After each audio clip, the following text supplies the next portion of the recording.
조선은 1910년에 멸망했죠. 한일 병합조약으로 인해서 조선의 통치권이 다 일본으로 쏙 넘어가 버린 거예요. 당시 한일 병합조약의 조선 측 대표가 그 유명한 이완용인 거예요. 이완용은 고종이 가장 신임했던 신하 중에 한 명이었거든요. 이완용이 어떻게 친일파가 되고 어떻게 조선을 팔아넘겼는지는 위의 영상을 클릭해 보시기 바라겠습니다. 고종은 망해가는 나라지만 이완용을 통해서 이씨 왕족의 최소한의 안전장치를 손에 넣으려고 했어요. 한일 병합조약은 총 8개 항목으로 있었거든요. 이 중에 2개 항목, 3항과 4항의 내용은 어떤 내용이었냐면 조선 왕족의 지위를 보장하고 금전적인 지원을 해주라, 이런 내용이었어요. 쉽게 말하면 야, 우리 나라를 통째로 먹어가는데 최소한 우리 왕족의 체면은 좀 지켜줘라, 이런 내용인 거예요. 그러니까 조선이 망했지만 이씨 왕족은 부족함 없이 살아남을 수 있었던 거예요. 일본이 계속해서 조선 왕실을 위한 품위 유지비를 그래도 넉넉하게 챙겨줍니다. 그래서 이렇게 조선이 1910년에 망하고 나서 2년 후인 1912년에 고종과 귀인 양씨 사이에서 덕혜옹주가 태어납니다. 정실 부인에게서 태어난 딸은 공주, 그리고 정실 부인이 아닌 첩이나 다른 사람에게서 태어난 딸은 옹주죠. 귀인 양씨는 고종의 정실 부인은 아니었기 때문에 덕혜옹주라고 이름 붙이게 되죠.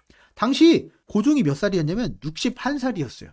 나이 많았는데 힘도 좋아. 아버지는 나이 많고 조선은 없어지고 일제강점기 시절이긴 했는데 덕혜옹주는 어쨌든 행복한 유년 시절을 보냅니다. 망한 나라이긴 했지만 그래도 왕의 딸이니까 특별 대우를 받죠. 고종은 덕혜를 위해서 당시 덕수궁에 특별 유치원을 만들어서 개인 교사를 붙여서 과외를 시킵니다. 그래서 당시 유치원 사진이 이렇게 쭉 나와 있는데 당시 뭐 양반 자제들 이런 사람들로 이루어진 유치원 친구들도 있었어요. 이 사진에 보시게 되면 가장 중요한 센터 자리에 덕혜옹주가 딱 자리하고 있는 것을 볼 수 있어요.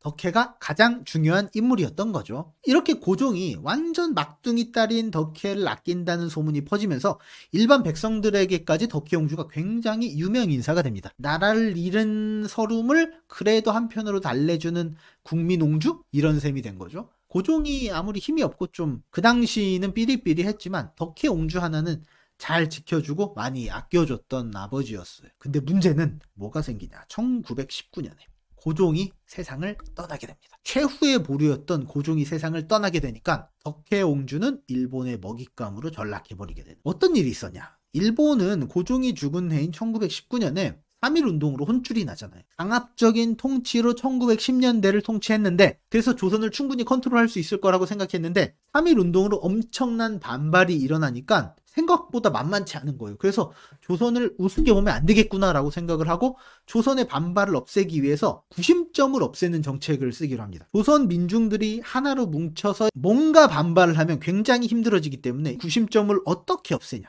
구심점이 될 가능성이 가장 높은 이씨 왕족들을 제거해버리기로 합니다. 죽이는 것은 아니고 이씨 왕조를 뿔뿔이 흩어져 버리는 거예요. 그래서 외부로 흩어져 버려서 구심점을 없애버리는 거죠. 당시 나라는 망하긴 했지만 어쨌든 이씨 왕조 사람들이 존경심은 어느 정도 받고 있는 상태였으니까. 그래서 덕혜옹주도 역시 일본으로 인질로 끌려가요. 언제? 1925년에 일본으로 거의 인질로 끌려가다시피 합니다. 핑계는 일본 유학시켜줄게. 불과 나이가 14살 때였어요. 극진한 대접을 받으면서 금지 오겹처럼 자라다가 갑자기 붐 없이 외국으로 홀로 끌려가게 됩니다. 상황이 너무나 극적으로 바뀐 거잖아요. 14살이 이 상황을 받아들이긴 너무 어렸죠.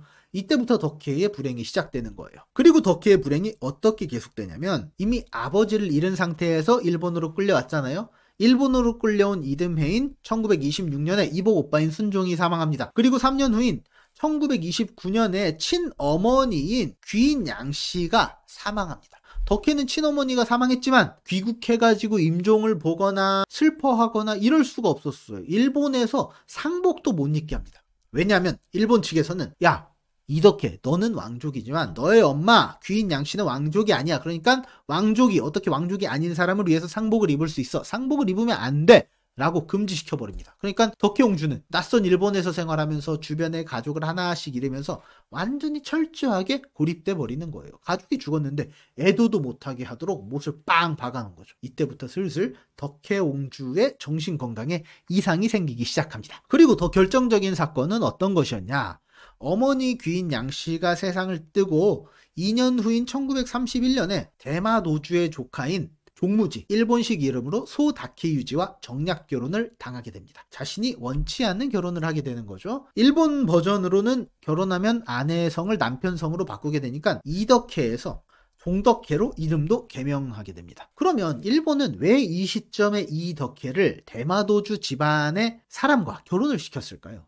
예전부터 대마도주는 조선이란 나라와 일본이란 나라 사이에서 양다리를 걸치고 있던 나라였어요. 조선은 대마도를 대마도주로 책봉을 하고요.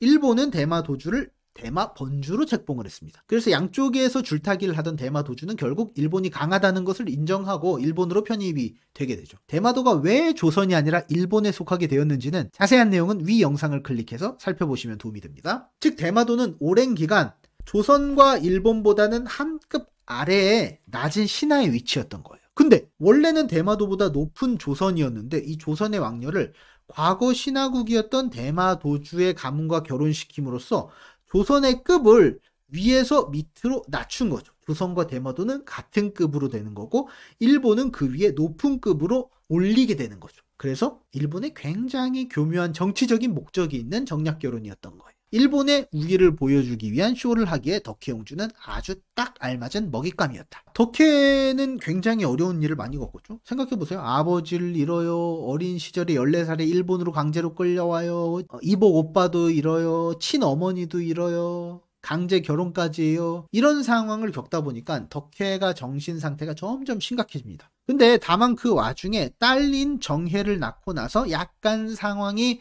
호전되고 정상적인 것처럼 보이지만 연달아서 가족을 잃은 충격 그리고 강제로 결혼한 충격을 이기지 못하고 결국 정신분열 증세를 보이게 됩니다. 그나마 다행인 것은 귀족 가문인지라 생활은 부족함이 없었다는 거예요. 사람도 열어 써가면서 간병도 하고 간호를 하고 경제력이 되니까 그래도 남편 입장에서는 충분히 커버할 수 있었던 거죠. 사실 간병이라는 것이 경제적인 현실적인 문제를 무시할 수는 없잖아요. 근데 이 본격적인 문제는 1945년 일본이 패망하고 나서 시작이 됩니다.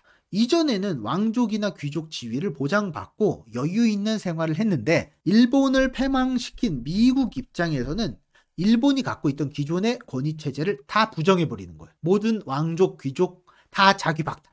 몽땅 재산 몰수. 그러니까 종무지와 종덕혜 부부도 평민으로 강등되고 가진 재산을 홀따당 몰수당합니다. 이전에는 하인을 여럿 부리면서 여유있게 그래도 정신병이 있는 덕혜를 돌볼 수 있었는데 이제는 아무도 없는 상태에서 남편 하나 남은 거예요. 그러면 남편인 종무지는 덕혜를 혼자서 감당할 수가 없잖아요. 그래서 결국 정신병원에 입원시킵니다. 1946년 덕혜가 36살 때였던 거예요. 이 남편인 종무지에 대한 평가는 굉장히 부정적인 평가가 오래 이어져 왔거든요. 왜냐하면 덕혜를 끊임없이 학대했다 이런 부정적인 평가가 많았어요. 당시 이씨 왕족의 국민 옹주였던 이 덕혜가 일본인 그것도 대마도주 이런 사람과 결혼한다는 소문에 온 국민의 인식이 굉장히 안 좋았거든요. 실제 덕혜의 결혼 소식과 결혼 사진이 조선일보에 실린 적이 있었는데 여기 사진에 보시게 되면 덕혜옹주의 사진은 이렇게 있는데 그 남편인 종무지의 사진은 사진에서 지워버렸어요. 여론이 하도 안 좋으니까 결혼 사진인데 신랑 사진을 지워놓고 실린 거예요. 이런 부정적인 인식이 있었는데 종무지가 남편으로서 어떤 사람이었냐 이 평가를 해보면 그렇게 너무 부정적인 것만 볼 수는 없다. 덕혜가 이미 정신분열이 있는 상태에서 결혼을 하고 무려 15년 동안을 보살폈단 말이죠. 그리고 딸 정혜 이름도 어쨌든 엄마인 덕혜 이름에서 따왔을 정도로 신경을 썼다는 점 그리고 나중에 한국으로 귀국한 덕혜를 만나기 위해서 찾아왔다는 점 등으로 살펴볼 때 종무지는 합리적인 선에서 남편의 몫을 했을 것이다. 이런 추측이 가능할 것 같아요. 종덕혜는 정신병원에 입원을 합니다. 그리고 입원한 지 5년 후인 1951년에 일본 국적이 상실되는 일이 있어요. 그리고 1955년에 남편 종무지에 의해서 이혼당하고 맙니다. 덕혜는 이때 이미 정신병원에 입원해갖고 의식이 없었기 때문에 자신이 이혼을 하고 무슨 절차를 밟을 수가 없었어요. 그래서 이복 오빠인 영친왕이 이혼에 동의를 해줍니다. 영친왕이 나름 왕족의 지위를 잃은 상태에서도 이혼한 덕혜 병원비를 지원을 해줍니다. 이런 식으로 어느 정도는 지원을 해주고 배려를 해주지만 어이없는 일도 행해요. 원래 이덕혜가 결혼해서 종덕혜로 성을 갈았잖아요. 근데 다시 이혼을 했어요. 그러면 다시 이덕혜로 돌아가야죠. 근데 이덕혜로 돌아가지 않고 양덕혜란 이름으로 등록을 합니다. 양씨는 어떤 성씨냐? 덕혜옹주의 친어머니가 갖고 있던 귀인 양씨가 가진 성씨죠. 그러면 당연히 종덕혜에서 이혼을 했으면 원래 이름이 이덕혜로 안 가고 왜 어머니 성씨를 따른 양덕혜로 갔을까? 아마도 이 모든 이혼 절차를 관할한 영친왕이 결정을 했을 것이다. 왜 그런 결정을 했을까? 바로 이혼당한 여자를 다시 이씨 집안으로 들이는 것. 그래도 우리 왕족인데 라는 알량한 자존심이 있어서가 아닐까? 그래서 그런 것들을 부담스러워했기 때문에 양덕혜로 바꿨을 것이다.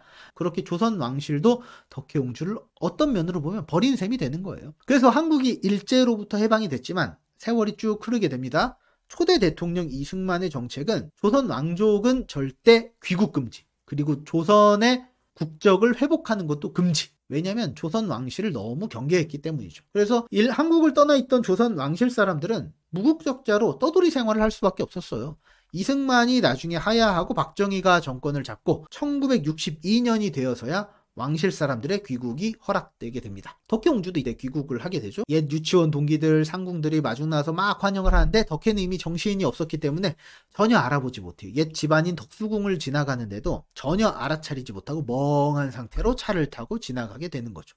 근데 그런 와중에서 왕실 어른인 순종비를 만났는데, 조선의 마지막 왕실의 가족 사진을 요식에 보게 되면 가운데가 고종이에요. 그리고 고종 왼쪽이 순종이죠. 그리고 순종 왼쪽이 영친왕이죠. 그리고 고종 오른쪽이 순종비예요. 그리고 가장 오른쪽이 덕혜옹주죠. 그러니까 고종이 가장 왕이고 고종의 아들이 순종이고 고종의 며느리가 순종비잖아요. 덕혜옹주 입장에서 순종비는 서열이 위죠. 새언니뻘이니까. 그래서 굉장히 깍듯하게 얘를 갖춰야만 했던 사이였죠. 왕실 법도에 따라서. 근데 덕혜옹주가 이미 한국에 들어왔을 때는 정신이 하나도 없어서 이미 의식을 잃어버린 상태였는데, 무의식 상태에서 순종비를 만나게 되었는데 깍듯하게 왕실 법도에 맞춰서 예를 표했다는 것이 굉장히 유명한 일화로 남아 있습니다. 이미 덕혜가 무의식의 상태였지만 더 깊은 그 무의식의 상태에서는 왕실 법도가 자리 잡고 있었던 거죠. 그렇게 서울대 병원에서 입원해서 지내던 덕혜는 서울올림픽 이듬해인 1989년에 세상을 떠나게 됩니다. 조선의 이씨 왕조를 보게 되면 만국의 책임이 많이 있죠. 하지만 덕혜옹주로만 봤을 때는 왕실의 책임을 이해하기는 너무 어린 나이였다. 하지만 어쨌든 만국의 결과를 온전히 받아들이면서 비운의 삶을 살았다라고 볼 수 있겠네요.